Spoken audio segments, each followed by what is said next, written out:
Well, welcome everybody to another episode of the Iowa Gravel Series Podium podcast. I'm your host, Chris McQueen, and it is a new year, but we have a very familiar guest and one of my favorite people to be on the Iowa Gravel Series. Absolutely adore Heather Benning, and she has been a major supporter and also possibly one of the most winningest folks that we've ever had on the Gravel Series. I have to go, pull the numbers and see if she dethroned Michelle Cleesby. But we're so excited. I'm so excited to have a chance to talk to you, Heather. Thank you so much for being here and giving us a little bit of your time. Yeah, well, awesome. Thank you for inviting me. I love the Iowa Gravel Series, so I'm looking forward to our conversation.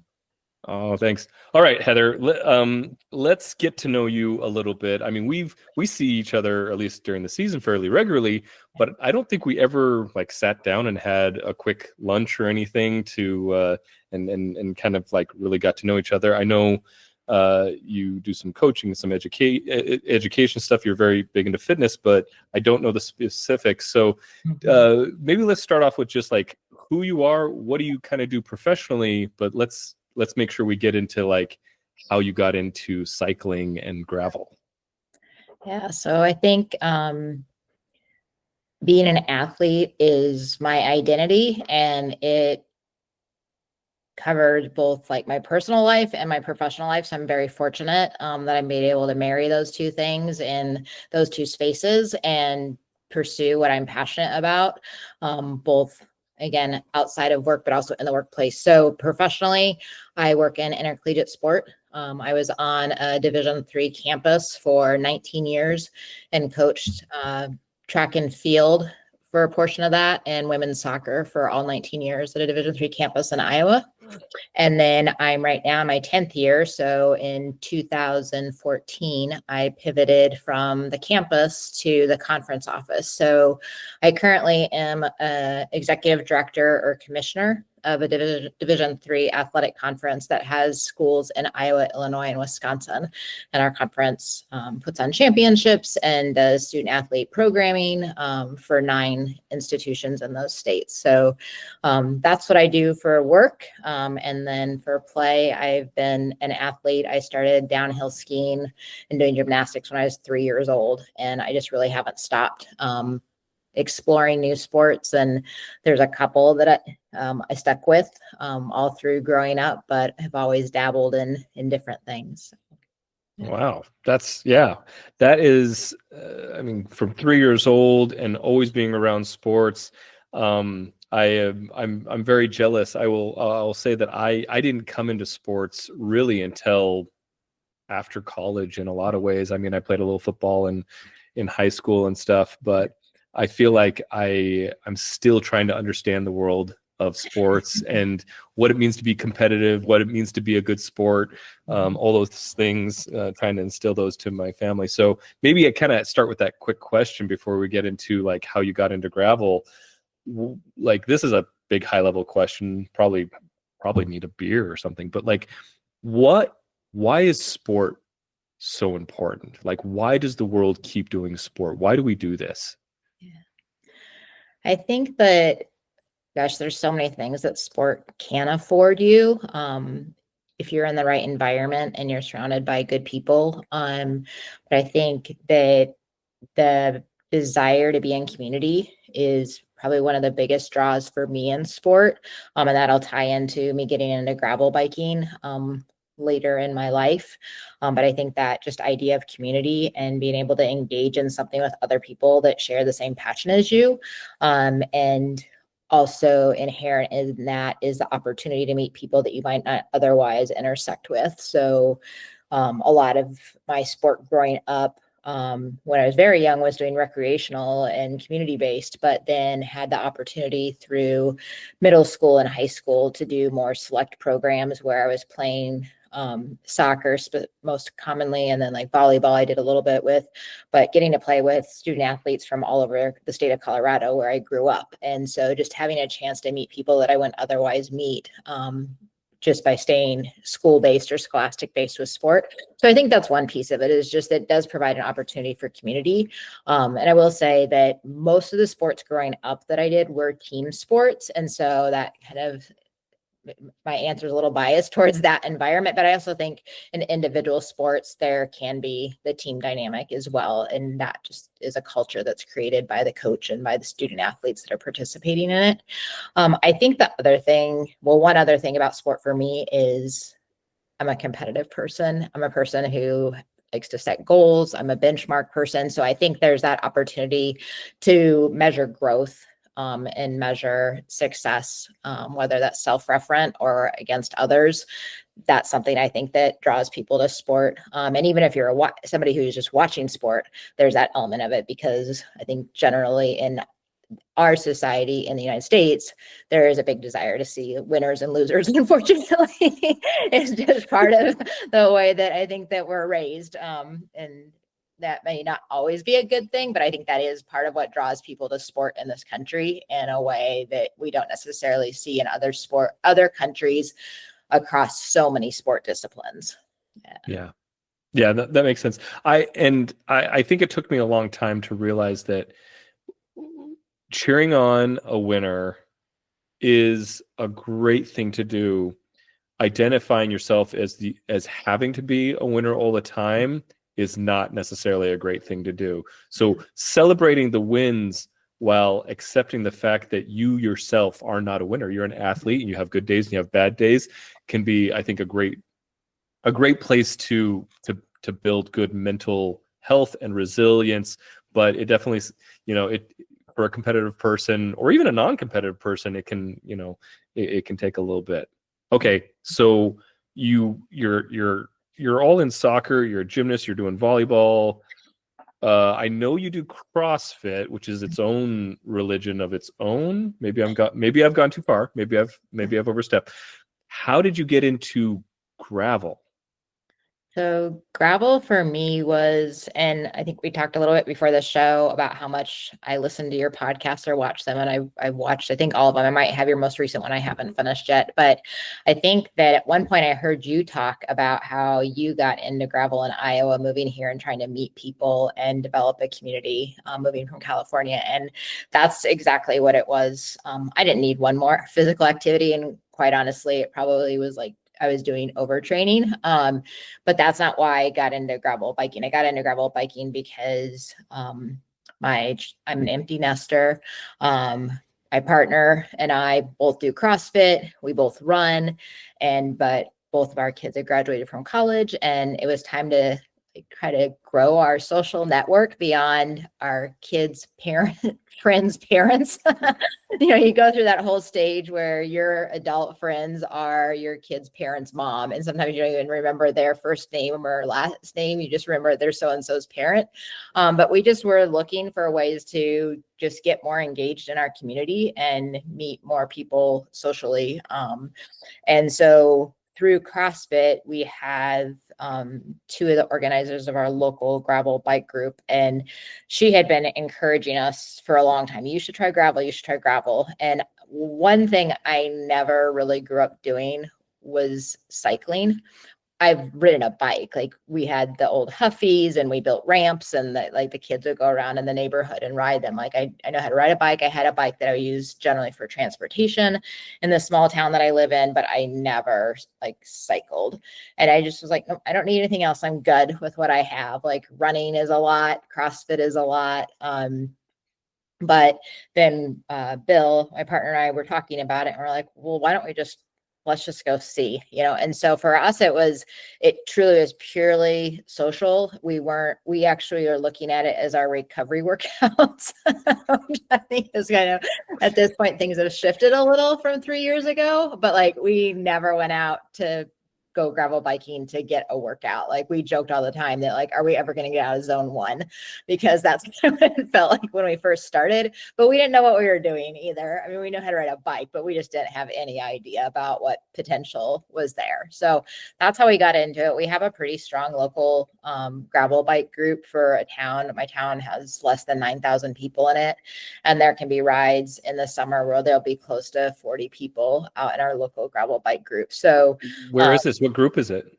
so there's a Prairie Burn bike club in Grinnell, Iowa. And yeah, very, very active in the summer with rides on Tuesdays, and Thursdays are kind of the welcome rides on Thursday to try to get more people into it. And they're shorter, slower paced. And then that group actually does do fat tire biking in the winter, but yeah, I don't bike in cold weather. So it's my true off season for outdoor cycling right now. You're like, there are boundaries, and that's okay. Yeah, you can't feel your fingers and toes, and I do understand all the equipment you can get, and it doesn't solve that situation for me. So What? A skier, and you don't want to like get up in more gear and it's not things? cold in Colorado when you ski. There's This like is true. a big Growing up, temperature difference. yeah, growing up in Utah, definitely, we had similar experiences. You'd have snow, but it was like it's not that cold. It's fine. No. All right. So as I'm hearing this, there's a few questions that really come to mind. I definitely would love to kind of hear a little bit about your nutrition journey, but maybe even before that, because I feel like that's a journey for anybody. If you're coming from like a let's call it a team competitive sport to an endurance athlete sport, there's a transition there for fueling. So I'm curious how you made that transition. But before we get to that, you're very active, and you mentioned overtraining. I'm very curious about actually your recovery process, because as I've gotten older, as I've gotten more into sports like this, like learning what the right balance of recovery was actually much harder to figure out in a lot of ways than the training routine. I could figure out what to do. I could go hard, and that was the problem. I would probably go too hard. And so I'm curious, like with all this training that you've done, what have you learned about recovery, and how do you manage the recovery that your body needs to keep going like this? Yeah.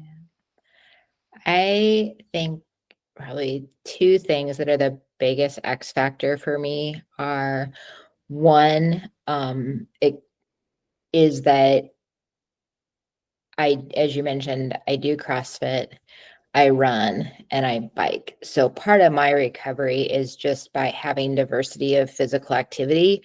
And so I typically am not training the same systems 2 days in a row. And so I get my recovery through cross training.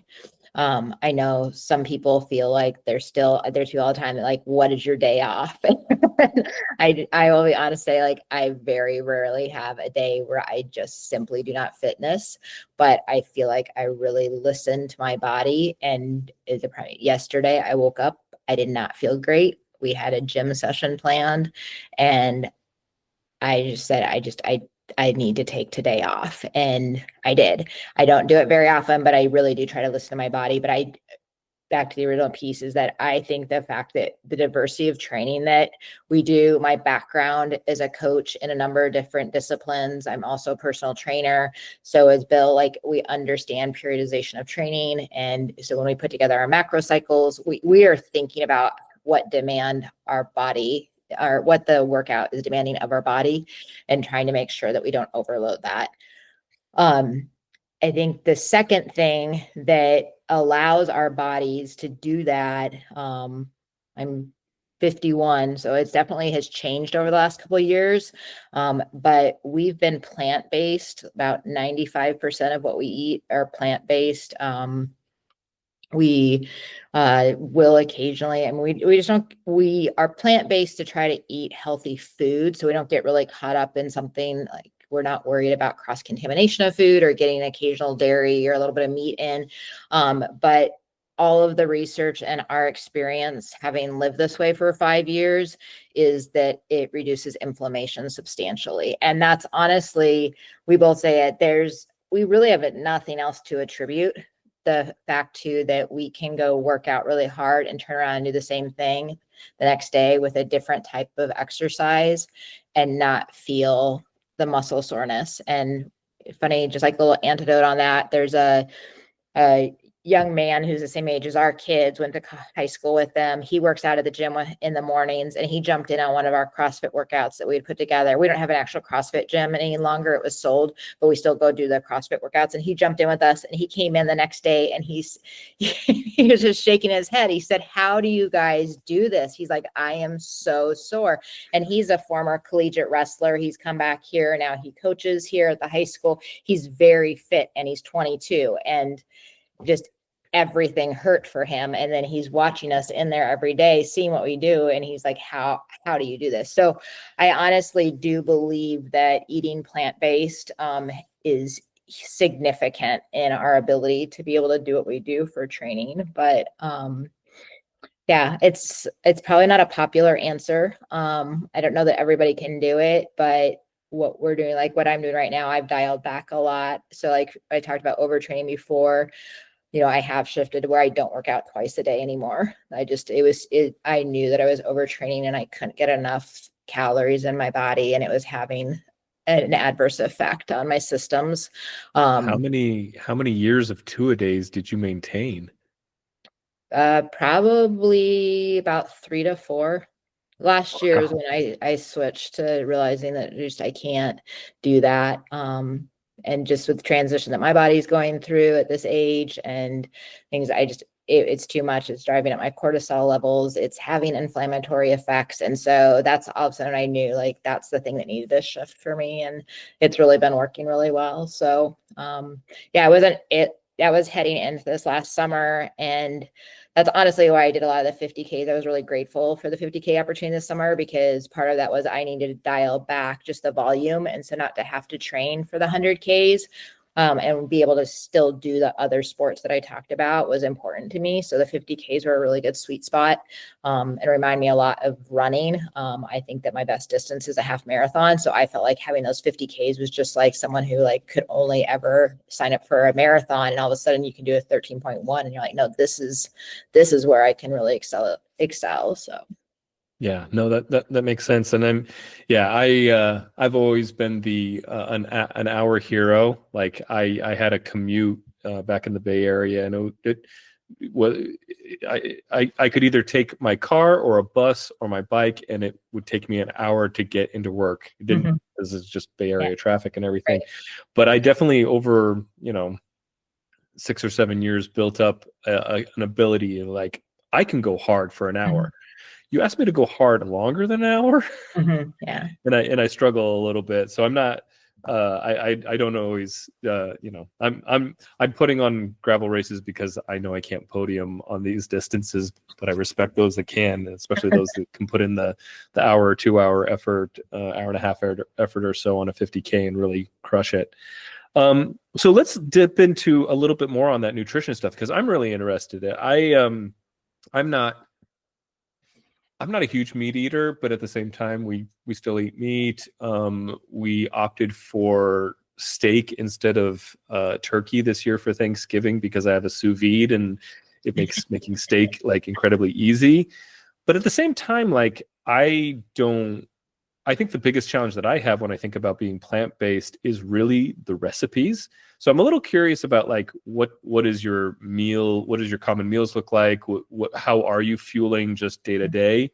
And then I'm curious if we can kind of get into like how does that translate to on the bike so that you're getting all the right calories? Because I'm guessing you're still tracking macros or maybe you just straight calories. I don't know what you track. So I'm curious how this all works in your life, just the at home stuff and then on the bike stuff. Yeah, so I'll go reverse just real quick. I don't track macros. I've just found that that's not healthy for me. So it's something where big thing that I right now am trying to emphasize is protein intake. And that isn't about the fact that we're plant-based. I think there's a misnomer that if you're plant-based, you can't get sufficient protein. And it's not that it's just, again, more where I am in my life and where my hormones are, and what all the research says about women who are perimenopausal is that we just need more protein. And so that's just been a point of emphasis for me, because I know I've had enough, but it's about where the distribution of it is over the course of the day. And just, so that's been the big thing that I'm tracking on. But as far as meal planning, it's been an evolution. I mean, we started going plant-based during COVID, which made it so much easier than it probably otherwise would be, because you couldn't go out anywhere. You didn't have any of those enticements to eat otherwise. And so it's just like what we brought into the house, and it was just Bill and me. And so we were all in on it, and it made it a lot easier at the start, but we also were learning. And so I would say when we first started, there was a lot more ultra processed plant-based eating. And what we've learned over time are ways, as you said, like to make recipes and to create our meals from whole foods and really minimize the ultra processed foods and sources of plant-based proteins.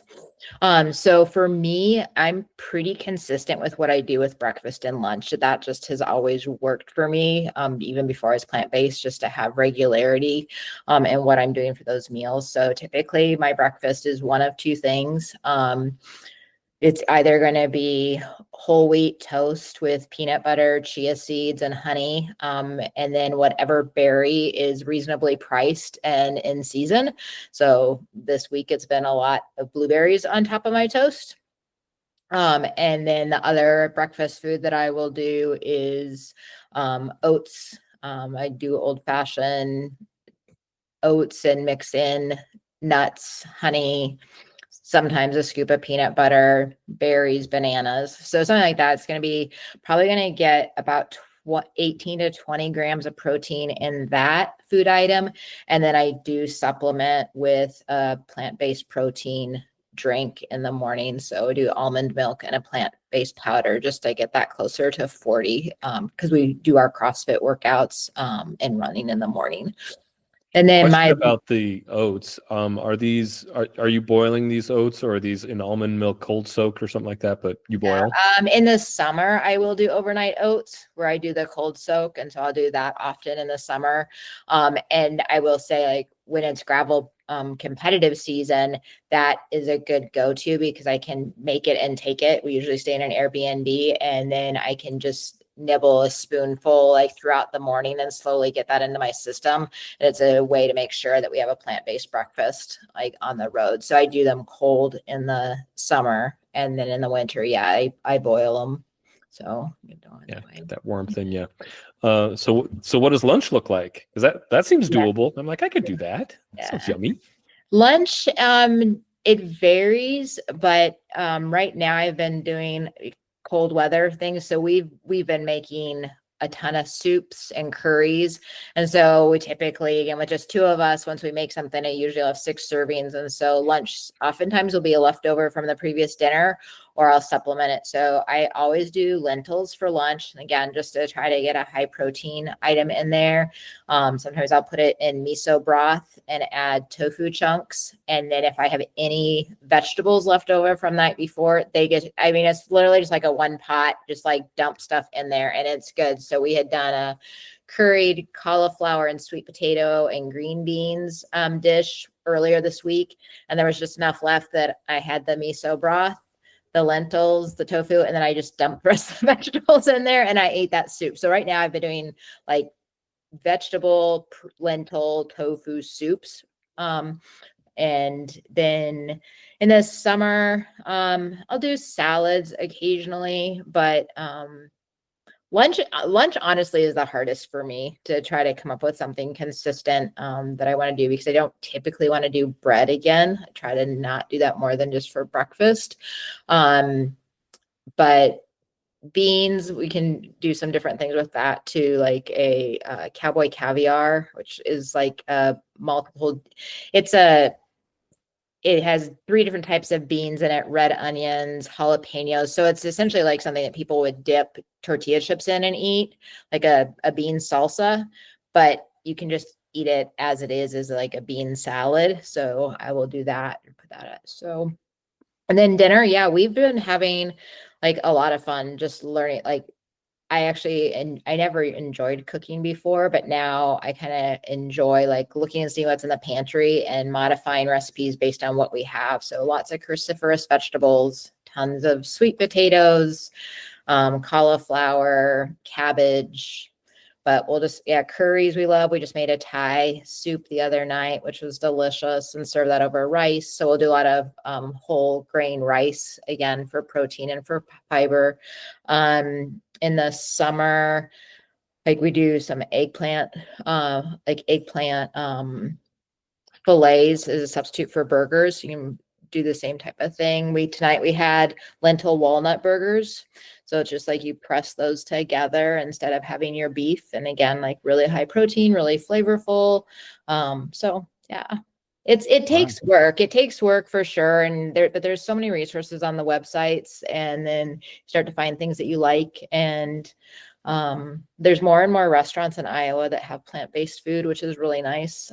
Surprisingly more than sometimes when we go to what we would consider more major cities. I consider it more like a mid-minor city. And there's quite a bit of options that way. Yeah, Emily, my wife, Emily, has been hitting the Asian market in Omaha for us, and we've been having misos and curries and things like that. So like everything that you described for lunch, I'm like, oh yeah, we just chop up some baby bok choy, and like we've really enjoyed that. So I'm all with you. Everything that you described sounds super yummy and feels like something that I could see us doing. I think the hardest bit is we have a 10-year-old and a 14-year-old at home still, and they're going to look at that and go, I mean, it's fine. Thanks, Mom and Dad. But we also had Emily made a really great meatloaf yesterday that was her mom's recipe, and tried a new glaze over it, and the boys are like, oh, I just want more of that. Which actually kind of brings me to another question. And I'll ask first, are you comfortable talking about perimenopause and how that experience absolutely is going? Yeah. So Emily and I have talked about it a little bit. It's not something that I ever really knew existed until probably like a couple of years ago. Menopause was a thing that people talked about, and I'm like, okay, I get the concept of it. But it seems like more and more it's the years before menopause are actually much more tumultuous for women. And in some ways, I'm not an expert, so I'm just looking at it from the outside, trying to understand and be empathetic. Like in some ways, it's like, congratulations, you're going to go through essentially some of the weird experience, not the same experiences, but an equally weird experience as puberty, but your 40s and early 50s and things like that. And you get to have this journey. And no one's told you about it, by the way. Yeah. Nobody's I think that's the biggest thing. No one talks about it. So it's like, I say I got sideswiped. Like everybody talks about puberty, and it's like, no one talks about this. And then once it happens, it's like other people like, oh yeah, well, that's just part of, being a woman. It's like, no, nobody ever said this was going to come. At least I could have been preparing to get sideswiped. Right. Yeah, there's exactly right. And I have to wonder that if there isn't something that is basically similar that men, and there's just not enough research to know, like, really to give it a name, but we all know our bodies change over time. So I'm curious what you have learned and about your body being an athlete, and putting a lot of stress on it, and what you've had to kind of adjust because you're in your 40s to early 50s, and how you kind of like had to, what you discovered and what you've done to make that experience what you want it to achieve your goals. So yeah, what are some of the lessons learned that you've had? Or maybe we just start with the problems. What were some of the early problems you discovered, and then what did you do to solve them? I think the biggest issue, it was I guess about 15 months ago, because as I said, I had never knew there was such a thing. And so I came off of what I thought was a really successful competitive season. I was probably what I would consider the fittest I'd been. I honestly thought at 50, I thought that I was probably more fit than I was in my 20s. I felt like my training was amazing. I was training for marathons. I was winning half marathons. I had started this gravel thing that a year in the summer of 23, I did some events and I just signed up for them. I had no idea how I was going to do it. And all of a sudden I was winning things in a sport that I was like just doing for fun. So I felt amazing. And then I hit the fall of 2023 and all of a sudden my body was having symptoms I had never experienced before. And I honestly thought something was like very wrong with me. I started wondering if I had cancer. I started wondering like that was my biggest thing is like, do I have cancer or what sort of disease do I have right now? Because my body was just not responding to my fueling in the way that it had in the past. My body was putting on weight in an unreasonable like pace. That was probably my most alarming is that I identified as an athlete my entire life. I know kind of how my body responds to training, how my body responds to fueling, and everything that I was doing to keep my lean, strong body was not working. And it was very quickly going in the opposite direction. I was inflamed, which again, like with the plant-based eating for 3.5 years by then, never feeling puffy and swollen. And so I honestly went on about a 4-month journey with doctors before I could finally, it was always my research that I did myself to discover what was going on with my body. And Celine Yeager, who's a gravel cyclist who was just inducted in the Gravel Hall of Fame, does a great series on, it's called Feisty Menopause. And it's a whole series about menopause and its effect on middle-aged women. And that's where I started to learn that these things I was experiencing are very common among middle-aged women that are in perimenopause. And so yeah, for me, it was body composition change, which had a psychological impact on me, which affected the way that I could train because I just didn't feel myself in my body anymore. That was the biggest thing for me. I think a lot of women talk about joint pain, and I haven't really experienced that until recently. I've been having a little bit of discomfort in my knee, and I'm kind of attributing it to the same thing. But yeah, I think the more that I learned about perimenopause and the more I think as others learn about it, there's a laundry list of symptoms. And I think no two women experience the same thing. It's hard to know, some people, and I thought self included, I feel like if you're doing all the right things from a health standpoint, then maybe that will mitigate the symptoms. And everything that it said that I could do to try to make these symptoms be better, I was already doing. And so I was turning up a big empty bucket of what could I do to make my situation better. So it's still a journey. I feel like I'm in a better spot. And part of that was like figuring out how to down regulate what I was doing with fitness scene. And that was a big part of this shifting back in my load a little bit to see if that would help. And increasing the protein, as I talked about earlier, to see kind of the impact that might have. But I'd say my body's still adjusting. It's definitely psychologically really challenging for me to not feel like I'm in a body that I'm familiar with. But I would say on the upside, and I know there's other women on the series that I've talked to about this, like I think the mental fortitude that I've found in approaching things is really what keeps me going. So I just focus on what my body's able to do and am grateful for what my body can do. And so that's kind of how I've just pivoted to keep moving forward, because there's things I can't control about my body, but there are things I can control, and things I can control and bring me joy. Those are the things I'm going to keep putting my energy into.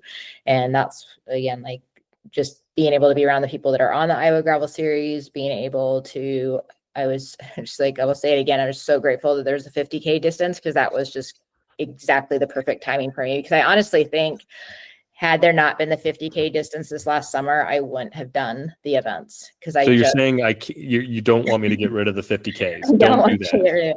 I know, and not just for that. So I don't know, but yeah, just like to wrap up the perimenopause, I appreciate you asking about it. I think that it's something that people should be aware of. And I do think that men go through similar things. The reality is that we're all losing testosterone in a space where sport performance is pivotal to what we're doing. The fact that as we age, we are losing testosterone, it does have an impact on the way that we train and the outcomes that we get from training. And there's to be mindful of that. I think also just for people to be empathetic to understand the chaos that women's bodies are in at this age and how it's not within our control. The analogy that I've given to people is having been someone who is pregnant, you also don't know who's going to get morning sickness. And I was one of the people that I got the short end of that straw also. And I was sicker than sick for the first 3 months of my pregnancy, but there's nothing you can do. Like some women are going to have morning sickness and some are not. And that's kind of, I feel like with menopause, that there's nothing that women are doing that's leading to these like side effects. It's just part of the aging process for us. And yeah, I've thank you so much for sharing that. I think it is really important for all of us to understand, be sensitive to, and also just warn the younger people that like, man, yeah, you're doing great and you will continue to do great. Just know that like something's going to happen and it's not going to be you, but you're going to have to roll with the punches. Yeah. Just as you were telling the story, I realized, so I lived in Russia for a number of years, and we jokingly would talk about what we would call the Bob effect.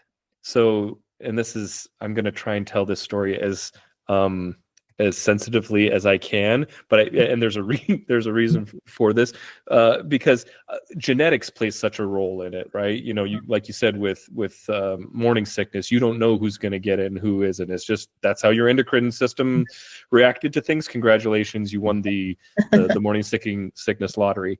But I do wonder, Russia has a fairly homogenous genopool, like because of communism, it was fairly homogenous.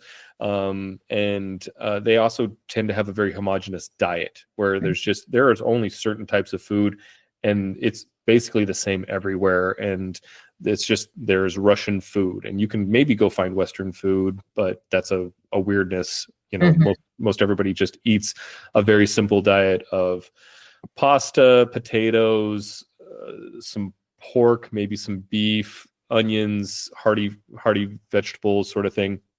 But just thinking of like the normal Russian diet, there's not a lot of fiber, there's not as much leafy greens and things like that. It's just and so what we would observe, being obviously young, kind of, I was 19 to 21 when I was there. So, I mean, please forgive this is short-sighted thinking from a young boy. But we would observe these, frankly, a society that had amazingly beautiful teenage women into their 19 and 20s that seemed to just be able to eat anything that they want and do anything that they want. And then something would happen, and things were hard. Work was hard and things like that. So there was a lot of like hard work and labor as well. But we distinctly noticed that everybody, as they turned 40, their bodies just changed completely. And we would talk to women about this. They're like, yeah, you know, I used to do these things and these things, and then I turned 40 and now I look like this. Like like I would love to have a study, because that genopool is so homogenous, about like what changes and what things happen and what happens if you have a control group that doesn't do this. Like the science side of me like takes over. I'm like, wow, what would happen if you use that group? So interestingly, maybe not an interesting sidebar, but yes, what we not sensitively called the Bob effect, meaning babushka, which is the word for grandmother, is probably was just perimenopause and just the natural progression of life. So, let's shift a little bit. I think I try to keep these kind of to like the 30-minute area, and I think we might have gone over a little bit. I could ask you so many things. We really could chat all night, Heather. So, but I want to be sensitive to your time. Let's talk about the magic wand question, because we hit on that, and I'm trying to think if there was anything else that we needed to hit on before the magic wand question. I don't think so. Okay, so let's hit on the magic wand question. So this is one that I pull out quite often, and you've heard it on the podcast, and so you were prepared for it. It sounds like. The magic wand question is like, if you could change anything in the cycling world with a magic wand, what would it be, and why? And so, what's your magic wand wish, Heather? Yeah. So since I do listen to your podcast, and because I am somebody who likes to prepare for things, I did think about this. But so I think I'll give you the answer. And part of it, again, goes back to the fact that I've only been doing this sport for 2.5 years. And the first was just here in our local group. So I was just like, and I said that was just like to socialize. We didn't even look at it as exercise. And then I did a couple of events the summer of 23, 4 of them. And it was just trying to figure out like what the environment was as a distance runner. You know, I've done races. I want to kind of see what, like, how the community is and just navigate them, understand what this event was going to look like. And then going to this last season where I think I did about 12 events and was being competitive. Like, I'm competitive. Like, I had goals. But I say that in that, like, there was so much, and there still is so much that I'm learning about gravel biking. And as somebody who's really new to the sport, but who has a really strong background in athletics, I think one thing, and you talk about or use this word, I think, often, and it's something that like I use in the work that I do, and that's that I want sports to be inclusive, and I want them to be inviting. And we do a lot of work in that regard in the conference that I lead. And when I was on campus, that was really important to me in developing culture and community. And it's important just the way that I live my life. Like, I'm going to be that person that goes sits with the people who may not be sitting with the in group. That's just who I am by nature. So I say this because I feel like one of the things that I've experienced with gravel biking, and I listen to a lot of different podcasts, is there seems to be this, like, I don't know how to capture it, but this whole thing of like, well, that's just gravel. So it's kind of this attitude that like, you should just be prepared for whatever the course director puts on the course. And if it happens to be, you know, Unbound one year and people are trashing their $10,000 bikes because it's so muddy and everybody just still had to get through that course and they're willing to do it, they do it. Or if you're going down like, you know, a knot road. That's my term from, I think you used the term that I coined this summer because I was in an event and it was a knot road. Like, it wasn't a B road. It was not a road. That could have been Soldier Cut Off. That could have been. No, it wasn't actually. It wasn't one of your events, but then I saw that when you were promoting this summer series, you used that term. Oh yes, yeah. Yes. But I am looking at some knotted roads. It's interesting. You listen to these podcasts, and then there'll be this debate about, well, that's just gravel, and you'd be ready for whatever. And so my thing is that I think that yes, that's some of what can be fun, and for some people, but for others, either getting into the sport or for people who are coming off of having a really bad wreck, or people who are trying to think just the equipment, like what tire they want to have, that there could be some sort of more disclosure on races about what people who sign up for that race should expect with it.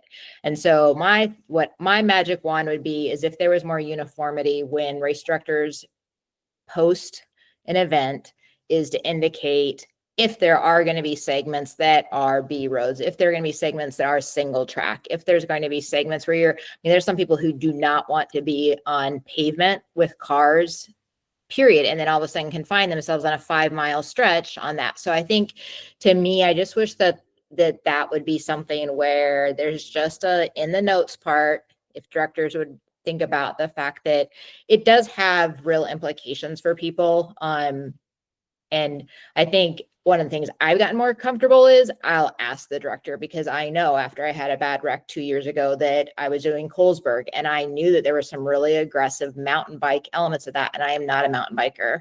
And I wanted to know as I approached that mile mark where I was going to walk my bike and get off of it before I got already into trouble, realizing that it was more than what I could, bite off. And so that would be my piece. I think the other piece, like related to that, that's used I see all over Europe, is just if we would integrate like the standard guide for gravel and give a sense of like how chunky the roads are going to be, because again, it makes a difference on your PSI, on your tires. There's already standard charts for that. So it just would be, give you a sense of, okay, well, maybe I want to bring this bike on this ride, or maybe I want to put my PSI at this level, knowing that if you're going to come to Poweshiek County, you are not gravel biking, you are rock biking. Like it is, and you do not want to have tubes in your tires because they are going to go flat. My first 3 rides with the gravel group, my tire went flat every single ride. Oh, So geez. Well, it you just like, get good at roadside repairs, but I would yeah, say roadside. At one point, I did actually think about. I was like, man, how do I get Park Tool to sponsor one of our races? I'm like, yeah. what if we had like a mechanic mayhem where like one of the things you had to do in the race is like no matter what you had to change a You tube had to change a on it, tire. or you had to something where you're like you're gonna have you draw a card and suddenly you're like, congratulations, you just broke a spoke, congratulations, your pedal just fell off, and you have different things. Gravel bingo. Yeah, exactly. So if you were to rate the Iowa Gravel Series, like how are we doing on like a scale of, A being like, oh my gosh, you're ticking every box, F being like, geez, oh Pete, you have a long way to go. How would, in terms of like this disclosure stuff, we don't do the rock the No, rock and I don't think chunkiness, anybody, I haven't although seen that's an anybody do interesting that. idea. I haven't But I think seen since that there's one. already a standard piece out there, and if you sign up to do any gravel tours, they tell you like what to expect. So that's where I kind of got that idea of it, where I was like, there's already a standard measure there, and that would just be interesting. That one I'm not as passionate about as the other. I think the Iowa Gravel Series, I mean, that's one of the things I love about the Iowa Gravel Series, and also what I appreciate about you as a director is that I think that you do give good information. I love the videos. I think you go above and beyond, but it's just really nice too, though, because if I take the time to watch your video that you've done on the pre-course, then I kind of know where those harried areas are, or to be mind know that there's a water crossing and things like that, that just some people are like, hell yeah. And they want to do that. And I'm like, okay, well, then I'm going to need to make sure I slow down and I get way over to the side. And then I know I'm going to have to make up the minute and a half I lost there somewhere else but I think that Iowa Gravel Series, I love the stuff that you're doing. I wish more events would do that. And yeah, I think that would be more inviting for people who haven't spent a decade doing gravel biking or aren't 20 something and their body's resilient and is going to bounce right back and they're just going to carry on. But as someone who's 50, I do want to know, I don't enjoy mountain biking. I don't enjoy single track. And so I avoid those courses. So I think you do a great job. I love the videos. I think there's other directors that do elements of it, but I think that the Iowa Gravel Series does a really awesome job with that. So I appreciate it. So B minus, B plus, approve. On a bell curve, you'd be like in the A. So Okay. I don't know anybody else matches what you're doing right now. You're like, well, the bar is really low for the industry, so you're doing pretty good. No, but I think you do an awesome job. No, I think it's helpful. It's just helpful to know. It also, some of that can happen if people put up their courses in advance, because you can see how much is paved or how much is unpaved, and then like. I haven't done core 4, but even like that, where they tell you how many miles are going to be single track, or you pick your distance. If you don't want to do single track, there's a mile option to do. So you can do the 40 at core 4, and then you don't have to do single track. So just things like that if, that's somebody's bucket list, they still can go do core 4. They just aren't going to do the 60 or 100 if they want to avoid sugar bottom. Gotcha. Yeah, that makes sense. Okay. Well, I think what I like about your magic wand is I feel like that's doable. Like that's just like that's something that like no, that's reasonable. I mean, there's I think some more difficult things like inclusivity and stuff like that like feel so systemic and stuff that you're like, wow, geez, how do we change that? And yeah. Well, Heather, this has been delightful. I really could chat with you all night, but I'm sure you have things to do, and I don't know how many people would sign up for an 8-hour podcast, although they exist. I don't know if you've seen these. It's like, really? Too long. Too long. All right. Heather, thank you so much. This has been wonderful. I hope you have a wonderful evening. Awesome. Well, thank you again. I appreciate it and looking forward to this summer. So Yeah, this will be fun. We'll see you and Bill and all of our gravel friends out on the full season. Go sign up. It's 2025 is going to be fun. So thank you. thank you, Heather. Good night.